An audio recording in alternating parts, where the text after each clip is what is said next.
Soupeaters 1. Dopamine endorphins still fresh in my brain. With the steam now rolling off my sweat-soaked clothes, I walk towards home along a cold, wet lane. From a hot jazz night of dance still ringing between my ears. It was one of those fall nights where I forgot all my woes with the swing band music of the West Side feet warmers and beer. How many girls I had danced with, I couldn't begin to know. The routine now would be Mendo's for coffee and an egg roll. Broadway neon lights, the familiar red vinyl-covered bench seats, the night shift waitress glancing over toward me with her half-grinned smile. She strolled over in her usual style. She flopped down the Mendo's menu, the same old, nothing new. Coffee, she asked calmly. Yes, I replied. Egg rolls, she remembered. Yes, please, I replied. There I sat, warming my hands, letting the coffee aroma filter through my nostrils before that very first sip.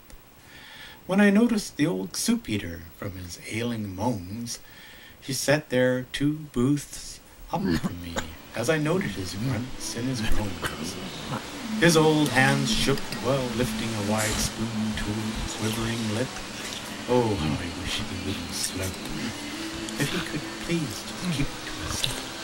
He managed some of the soup while bits of broth and barley dripped back into his bowl. He then raised his shaking arm in an erratic fashion, spilling his coffee and dumping his bread roll. His white, wrinkled flesh around his sunken eyes quivered. His head bobbled up and down with dramatic precision, while his trembling, arthritic fingers delivered a painful gesture to a symphony of grunts and moans. Not to me, but someone else, some imagined close friend, I suppose. Yeah. There they sat, facing opposite each other. Their conversation seemed mutual, as he often nodded in full agreement with his considerate friend.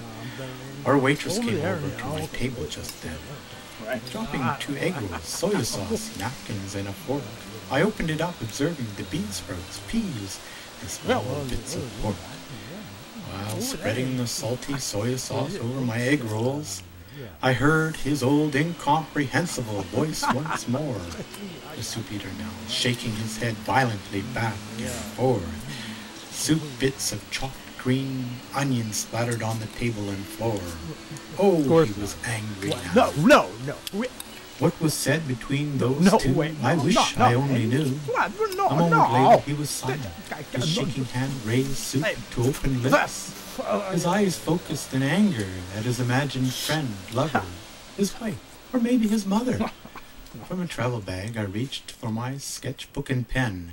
I began to quickly draw the old soup-eater then. While the impression was still etched in my brain, I often wondered, was he old and sick, lonely, or, near his end, had he simply gone completely insane?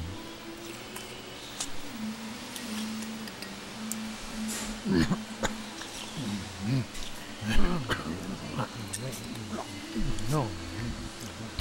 Yeah. Wait. No. You don't need. Over there now.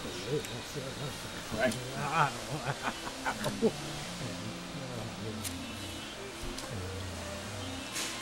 Well, I was in back and then over there. What is it? Yeah. Yeah, right. Yeah.